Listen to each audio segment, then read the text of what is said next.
Bienvenue à tous au BTP CFA de Chasseneuil. Je vais vous présenter les réducteurs de pression. C'est parti. Donc d'où vient la pression de l'eau? Grande question. Donc elle nous vient d'abord des châteaux d'eau, c'est-à-dire que c'est la hauteur du château d'eau qui détermine la pression. L'unité utilisée est le mètre de colonne d'eau. On l'appelle MCE pour mètre de colonne d'eau. Pour une hauteur donc de château d'eau de 10 mètres, une hauteur d'eau, la pression P sera P est égal à 10 mètres de colonne d'eau, et ce qui équivaut à 1 bar. Et 1 bar équivaut donc à 10 mètres de colonne d'eau et à 100 000 pascal. Qu'est-ce que la pression statique? La pression statique, c'est la pression exercée par une hauteur de colonne d'eau quand elle n'est pas en mouvement. Exemple, un réseau sans aucun robinet ouvert. Et ensuite, si on a la pression statique, on a la pression dynamique. C'est la pression exercée par l'eau quand elle est en mouvement, donc avec un robinet ouvert.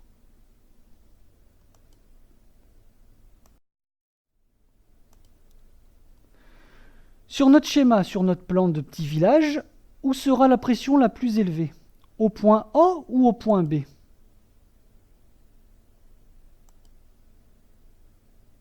Donc la pression, elle est déterminée, comme je vous l'ai dit, par la hauteur du château. Donc la hauteur du plan de charge du château est à 70 mètres. Le point A, lui, est à une hauteur de 5 mètres. Donc il suffit de faire la différence, 70 moins 5 mètres, ce qui équivaut à 65 mètres de colonne d'eau, soit 6 bar 5. Pour le point B, lui, il a une hauteur de 40 mètres. Donc 70 moins 40 mètres est égal à 30 mètres de colonne d'eau, soit 3 bars. Donc c'est évident, vous avez l'habitude en entreprise, si on doit installer un réducteur de pression, ça sera pour le point A, car on a une pression supérieure à 3 bars.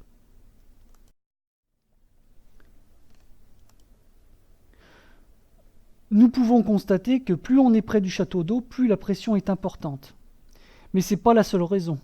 Qu'est-ce qui peut ralentir le passage de l'eau dans les canalisations? C'est ce qu'on appelle les pertes de charge. Et qu'est-ce que les pertes de charge? Les pertes de charge sont les pertes de pression occasionnées par le frottement de l'eau dans les canalisations. Donc l'eau frotte le long des canalisations, ça réduit la vitesse, ça réduit la pression. Tous les accidents de parcours réduisent aussi la pression, tels que les coudes, les T, etc.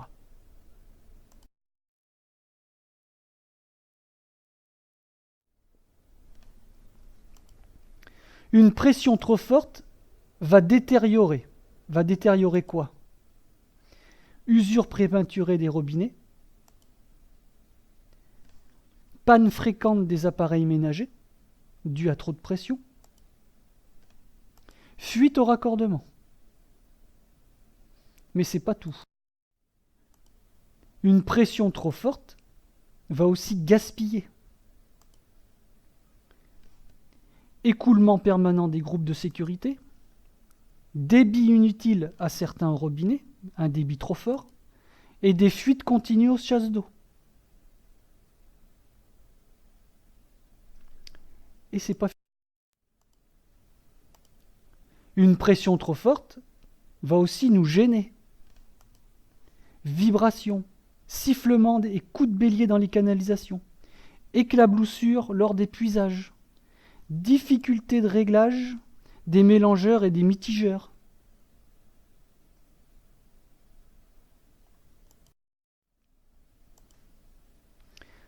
Donc, fonction d'un réducteur de pression, à quoi ça va nous servir dans une installation?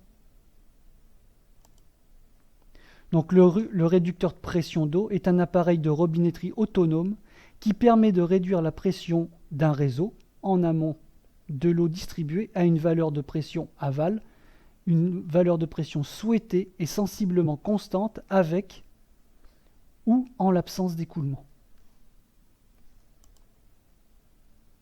Il a sa place chaque fois que la pression de l'eau dépasse 3 bars dans une adduction domestique, donc dans une installation.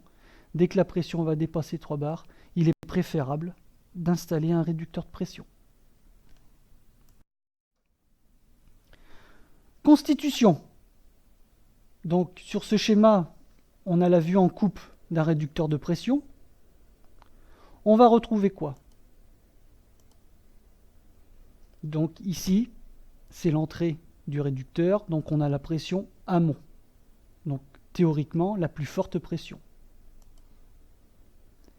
À la sortie, en aval, ça va être une pression plus faible, puisque le réducteur aura fait son travail et aura réduit la pression.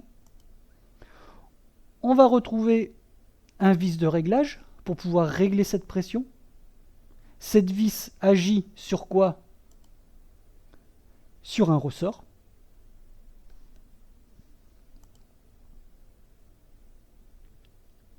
Qui permet d'ouvrir un clapet qui se ferme sur un siège.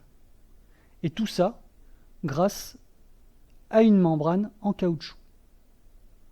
Donc le ressort, la membrane, le clapet, tous ces éléments sont solidaires et cela permet l'ouverture du clapet.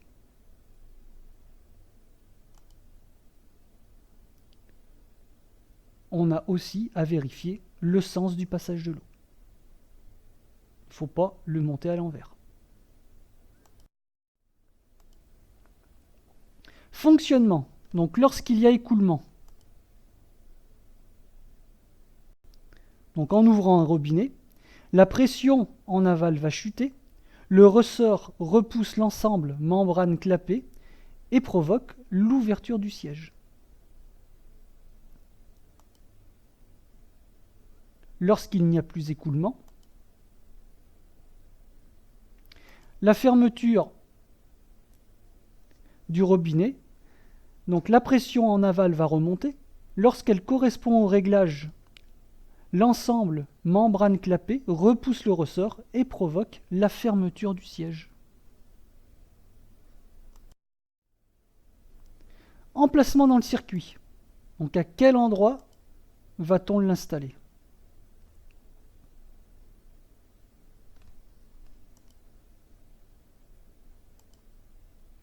Donc sur notre circuit, on va avoir obligatoirement un robinet d'arrêt, suivi du compteur d'eau, et c'est ensuite à l'intérieur de l'installation, à l'intérieur de l'habitation, qu'on va installer notre réducteur de pression juste après notre compteur d'eau. Donc dans les maisons individuelles, leur place est généralement à l'entrée de l'installation après le compteur.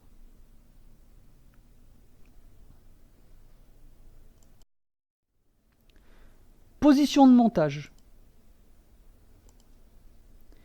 Ils peuvent être montés dans toutes les positions pourvu que le sens d'écoulement indiqué par la flèche gravée sur le corps soit respecté. S'il y a risque de gel, ils doivent être vidangés ou calorifugés.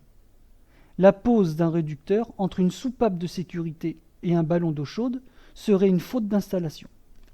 Nous allons le voir sur les diapositives suivantes.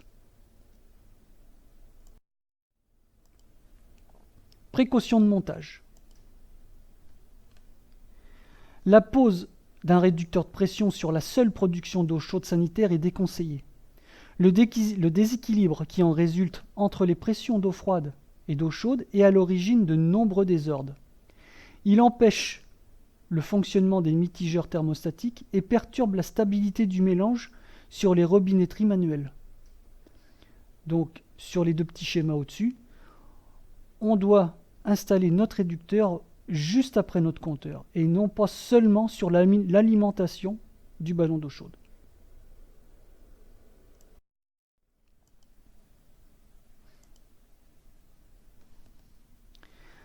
La bonne et unique solution donc est la mise en place à l'entrée de l'installation d'un réducteur de pression qui garantit en permanence une pression quasi identique sur les circuits d'eau froide et d'eau chaude lors des puisages.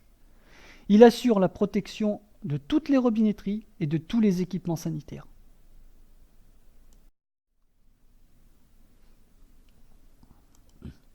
Au niveau du réglage, lorsque le réglage est nécessaire sur une installation, il doit toujours s'effectuer sans écoulement. Donc tous les points de puisage, tous les robinets seront fermés après le réducteur de pression. Voilà. Donc tous les robinets doivent être fermés pour faire le réglage.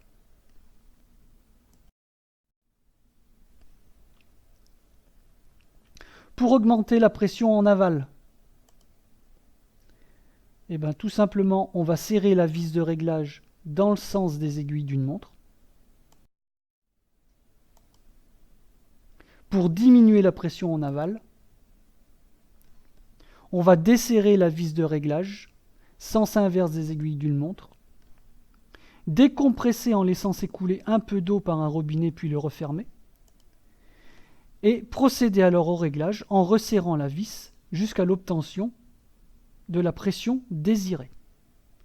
Alors attention, tous les réducteurs de pression ne sont pas réglables. Il y en a qui sont réglés d'usine et on ne peut pas régler cette pression. Voilà. Donc cette petite présentation du réducteur de pression est terminée. Je vous remercie et je vous dis à bientôt.